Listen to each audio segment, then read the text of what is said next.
আপনি যদি নিজে থেকে সব কিছু খুলে না দেন তাহলে আমি নিজেই কিন্তু সব কিছু খুলে নিতে পারি। এখনও ভালোই বলছি, আপনি খুলে তারপর দেন, না হলে কিন্তু আমি হাত লাগাবো। মানে কি এসব কথার? আমি তো কোনো কিছুই বুঝতে পারছি না।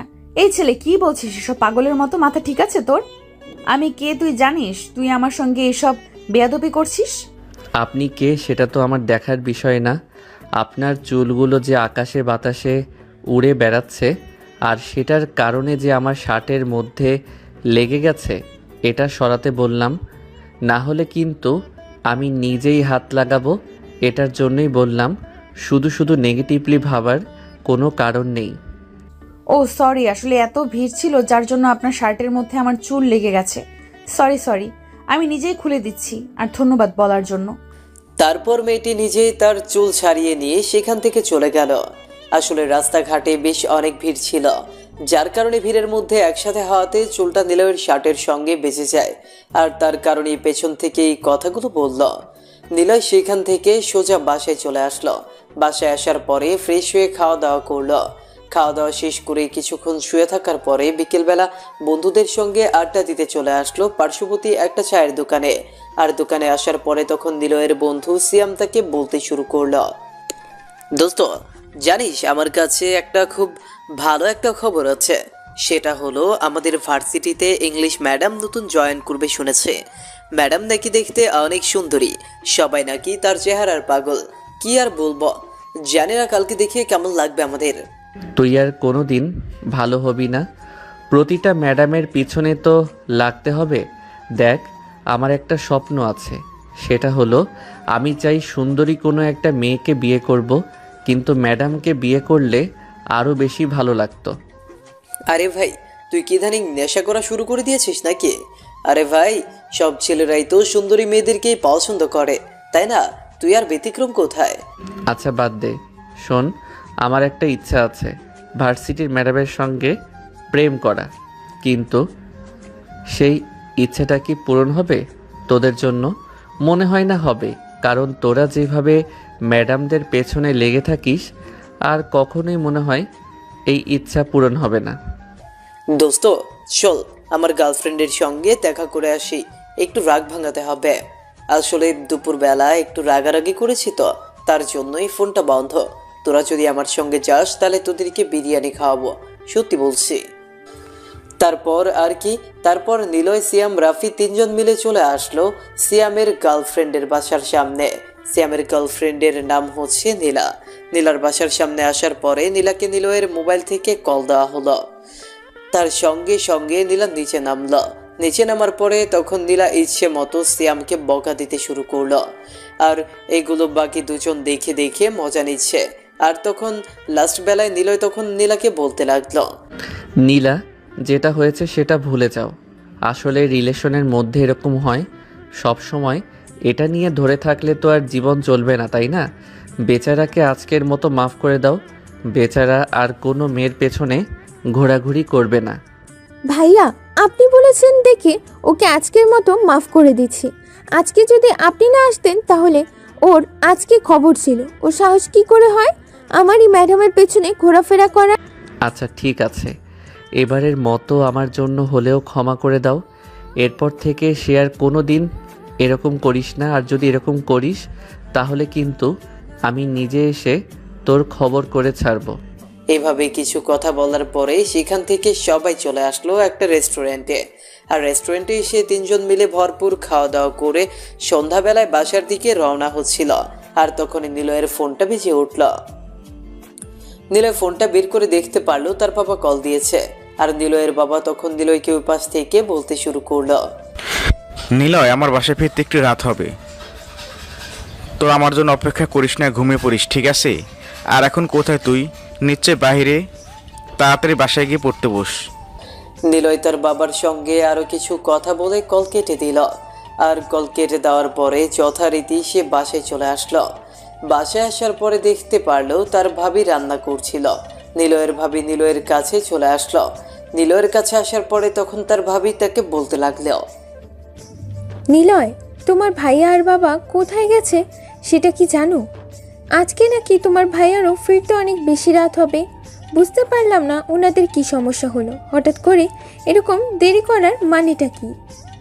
ভাবি, আমি যেহেতু আছি তাই এত টেনশন করো না, ওরা চলে আসবে। ভাইয়া বাবা হয়তো গ্রামে গিয়েছে আর এই জন্যই ফিরতে রাত হতে পারে। কী জন্য গিয়েছে সেটা আমি জানি না সঠিক, তবে এটা শিওর যে তারা গ্রামে গিয়েছে। এই বলে তখনই তার রুমে চলে আসলো। রুমে এসে ফ্রেশ হয়ে পড়তে বসলো। আর এভাবে বেশ অনেকটা সময় পার হয়ে যায়। আর প্রায় রাত 12টার দিকে তার ভাইয়া আর তার বাবা বাসায় এসেছেন। তখন নিলয় ঘুমিয়ে গিয়েছে। আর ওইদিকে নিলয় সকালবেলা ঘুম থেকে উঠে শুনতে পারলো গ্রামের জমিটা বিক্রি হয়ে গেছে। আর সেটার কারণে কালকে আসতে অনেক বেশি দেরি হয়েছে। নীলা সকালবেলা উঠে রেডি হয়ে নিলে ভার্সিটিতে যাওয়ার জন্য। আজকে নিলয় খুবই সুন্দর করে স্টাইল মেরে যাচ্ছে ভার্সিটিতে। আর এটা দেখার পরে তার ভাবি সে তাকে বলতে লাগলো, কি ব্যাপার, আজকে আমার দেবতা এরকম সুন্দর করে সেজে ভার্সিটিতে যাচ্ছে কেন? নিশ্চয়ই কোনো পার্টি আছে, না কোনো মেয়েকে পটাতে যাচ্ছ? তোমার তো কোনো মেয়েই পছন্দ হয় না, এগুলো স্টাইল মেরে কী লাভ? তুমি যদি এরকম ভাবি হয়ে আমাকে এরকম অভিশাপ দাও তাহলে তো কোনো মেয়ে আমার কাছে ধারে কাছে আসবে না। দোয়া করো যেন আজকে প্রথম দেখায় আমার ম্যাডামকে পটাতে পারি। আজকে নতুন একটা ম্যাডাম আসবে আমাদের ডিপার্টমেন্টে। ঠিক আছে, আপাতত এইসব কথা রাখো আর তাড়াতাড়ি করে খাবার খেতে আসো, সবাই তোমার জন্য অপেক্ষা করছে। নিলয় খাবার খেতে চলে আসলো। আর নিলয় খাবার খাওয়ার পরে তখন তার বাবার কাছ থেকে টাকা নিয়ে সোজা ভার্সিটিতে চলে আসলো। আর ভার্সিটিতে আসার পরে দেখতে পারলো সকল হারামি বন্ধুরা সবাই একসাথে বসে আড্ডা দিচ্ছিল। আর তখন সেখানে নিলয় ওদের সঙ্গে মিলিত হলো। তারপর সবাই মিলে আড্ডা দিতে শুরু করলো। আর হঠাৎ করে কালকের যে মেয়েটার সঙ্গে ঝামেলা হয়েছিল সেই মেয়েটাই ভার্সিটিতে প্রবেশ করছিল। আর তখন সিয়াম দেখে তখন নীলাকে বলতে শুরু করলো, দোস্ত এটা তো আর কেউ না, এটাই আমাদের নতুন ইংলিশ ম্যাডাম। ম্যাডাম দেখতে এত সুন্দর হবে সেটা সত্যি আমি ধারণা করতে পারিনি। ইচ্ছে করছে এখনই গিয়ে প্রপোজটা করে দেই। আরে তুই কি বলছিস? কালকে তো এই মেয়েটার সঙ্গেই আমার ঝামেলা হয়েছে। তোকে না বললাম যে ভিড়ের মধ্যে মেয়েটার চুল আমার শার্টের মধ্যে লেগে গিয়েছিল। মেয়েটা প্রথমে নেগেটিভ ভাবলেও পরবর্তীতে বলার পরে সরি বলে চলে গিয়েছিল। এটাই তো সেই ম্যাডাম। তাহলে তো ভালোই হলো, তুই রাস্তা থেকে চলে যা, আমি ম্যাডামের পেছনে আছি। ম্যাডামকে লাইন আমি মারবো, তুই শুধু আমার জন্য সবকিছু সেটিং করে দিবি, বুঝতে পারলি? এই কথা বলার পরে তখন সিয়াম সামনের দিকে এগিয়ে যায়। আর সিয়াম সামনের দিকে এগিয়ে যাওয়ার পরে পেছন থেকে নীলা হাত টেনে ধরল। আর হাত টেনে ধরার পরে সিয়ামকে বসিয়ে সে তখন সিয়ামের সামনে এসে বলতে লাগলো, তুই ওনার দিকে তাকাবি না একদমই, উনি শুধু আমার। ওনার সঙ্গে শুধুমাত্র আমি লাইন মারব, অন্য কেউ লাইন মারতে পারবে না। আর হচ্ছে আজকে থেকে তোদের ভাবি। তারপর সকলেই ক্লাসে চলে আসলো। ক্লাসে আসার পরে ম্যাডামের জন্য অপেক্ষা করতে শুরু করলো। আর এদিকে প্রিন্সিপাল স্যার ক্লাসের ভেতর ম্যাডামকে নিয়ে প্রবেশ করলেন। আর ম্যাডামকে নিয়ে ক্লাসে প্রবেশ করার পরে প্রিন্সিপাল স্যার সবার উদ্দেশ্য করে বলতে শুরু করলো, তোমাদের সাবেক ইংরেজি শিক্ষক শাবনাম স্যার অসুস্থ থাকার কারণে তার জন্য আমাদের নতুন একজন শিক্ষক আনা হয়েছে। ওনার নাম হচ্ছে সাদিয়া রহমান। তোমাদের এটা জেনে ভালো লাগবে যে সাদিয়া হচ্ছে আমার স্টুডেন্ট, আজকে আমার ভার্সিটিতেই শিক্ষকতা করবেন। এটা আমার কাছে গর্বের বিষয়। আশা করি তোমরা তাকে সাহায্য করবে, মনোযোগ দিয়ে ক্লাস করবে। এই কথা বলার পরে তখন প্রিন্সিপাল স্যার চলে গেল। আর প্রিন্সিপাল স্যার চলে যাওয়ার পরে যথারীতি ম্যাডাম তার ক্লাস শুরু করে দিলেন। প্রথমে সবার সঙ্গে পরিচিত হওয়ার পরে তখন তার নিজের ক্লাস শুরু করে দিল। আর এদিকে নিলয় মেয়েটার দিকে অপলক দৃষ্টিতে তাকিয়ে আছে, তার চোখের পলক ফেলছে না। একটা সময় সাদিয়া নিজেও খেয়াল করলো নিলয় ছেলেটাকে দেখার পরে তখন সামনে চলে আসলো। নিলয়ের সামনে আসার পরে কোনো কিছু বলছে না দেখে নিলয় তারপর সাদিয়া নিজেই বলতে শুরু করলো, কি ব্যাপার, তুমি এইভাবে আমার দিকে তাকিয়েছিলে কেন? তুমি কি পড়া বুঝতে পারছিলে না নাকি? যদি কোনো কিছু বুঝতে না পারো তাহলে আমাকে বলবে, আমি আবারও দিয়ে দেব, কিন্তু কোনো ভণ্ডামি করা যাবে না। ম্যাডাম, আপনার পড়া বুঝতে পারছি বলেই তো আপনার দিকে তাকিয়েছিলাম, তাই না? আর আমি আবার কারো মুখের দিকে না তাকিয়ে পড়া বুঝতে পারি না। ঠিক আছে, আপনি আপনার মতো করে লেকচার দিয়ে যান। এই কথা বলার পরে সাদিয়া আর কোনো কিছু বলল না। নিলয় বসে পড়ল। আর নিলয় বসে পড়ার পরে তখন এক ধ্যানে তাকিয়েছিল মেয়েটার দিকে। সাদিয়া কিছুটা বিরক্ত হচ্ছিল, কিন্তু সবার সামনে থাকায় সাদিয়া কোনো কিছুই বলতে পারছে না। আর এদিকে এভাবেই সময়টা শেষ হয়ে গেল ক্লাসের সময়টা শেষ হয়ে যাওয়ার পরে তখন সাদিয়া ক্লাসরুম থেকে বের হয়ে সোজা অফিস রুমের দিকে যেতে শুরু করলো। আর সকলেই বের হয়ে গেল ক্লাস থেকে। আরও ক্লাস রয়েছে, কিন্তু সেগুলো বাকিরা করবে না। আর তখনই সাদিয়া পেছন থেকে তাকায়, আর পেছন দিকে তাকিয়ে দেখতে পারলো তার দিকে তাকিয়ে আছে। তখন সাদিয়া আবারও ছেলেদের কাছে আসলো, আর ওদের কাছে আসার পরে বলতে শুরু করলো। কি ব্যাপার, তোমরা ক্লাস থেকে বের হয়ে গেলা কেন? তোমাদের তো আরো 2টা ক্লাস আছে, ওইগুলো করে তারপর যাবে। এখন যাও সবাই, ক্লাস করো। না করলে কিন্তু তোমাদেরই লস। তোমরা নিজেই নিজের জীবনটাকে ধ্বংস করছো। ম্যাডাম, আমি তো পুরো ধ্বংস হয়ে গেছি। আপনাকে দেখে আমি আর নিজেকে সামলাতে পারছি না। আপনাকে দেখলে মনে হয় আপনাকে সারা জীবন এইভাবে তাকিয়ে থাকি। নিলয় কথাটা বিড়বিড় করে বলল, কিন্তু কথাটা বিড়বিড় করে বলার পরেও সাদিয়া কথাটা ভালোভাবেই শুনতে পারলো।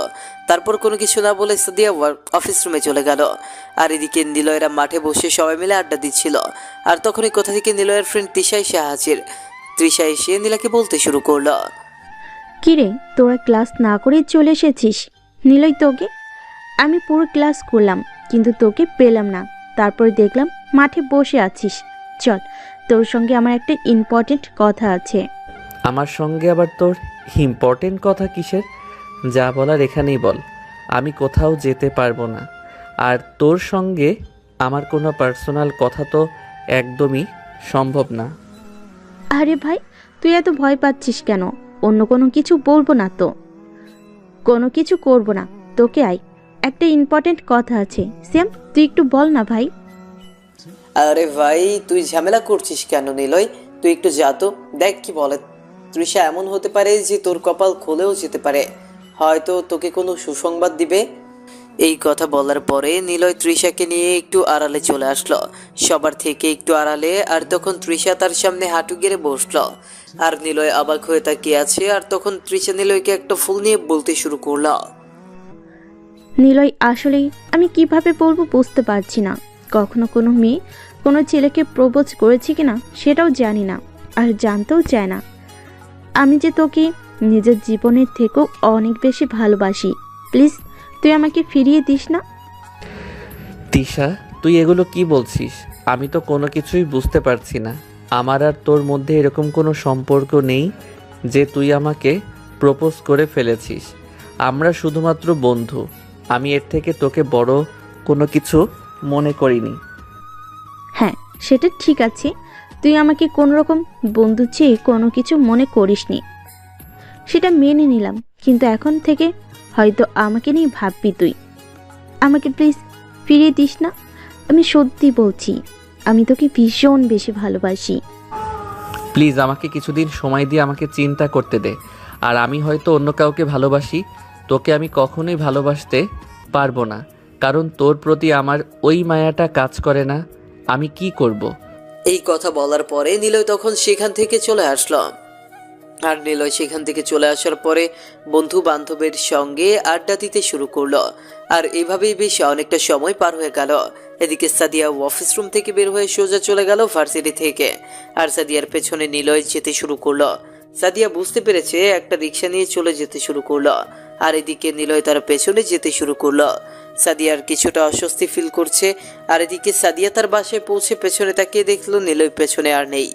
সাদিয়া পেছনে তাকিয়ে আছে দেখে তখন তার ভাইয়া তাকে বারান্দা থেকে দেখে জিজ্ঞেস করতে শুরু করলো, কিরে, তুই এভাবে পিছনের দিকে এমন করে তাকিয়ে আছিস কেন? কেউ কি তোকে ফলো করছিল নাকি? না মানে আসলে ভাইয়া, হ্যাঁ, আমাকে কেউ যেন ফলো করছিল, তার জন্য আর কি। তাকে দেখছিলাম কেউ আছে কিনা, হয়তো মনের ভুল হতে পারে। বাদ দাও। ঠিক আছে, ভেতরে আয়। কোনো সমস্যা হলে আমাকে জানাবি। এই শহরে কারো ক্ষমতা নেই তোকে ডিস্টার্ব করবে। তোকে কতবার বলেছি আমার গাড়ি নিয়ে চলাফেরা কর, কিন্তু তুই তো রিক্সা দিয়ে চলাফেরা করিস। ভাইয়া, রিক্সা দিয়ে চলাফেরা করতে আমার অনেক বেশি ভালো লাগে। তুমি প্লিজ এটা নিয়ে কোনো কিছু করো না। গাড়ি দিয়ে চলাফেরা করতে আমার একদম ভালো লাগে না। নিলয় বারান্দায় দাঁড়িয়ে ছেলেটাকে দেখে ভালোভাবে চিনতে পারল। এটা তো তাদের থানার পুলিশ অফিসার জুবাইর শিকদার, তার মানে সাদিয়া জুবাইর শিকদারের একমাত্র বোন।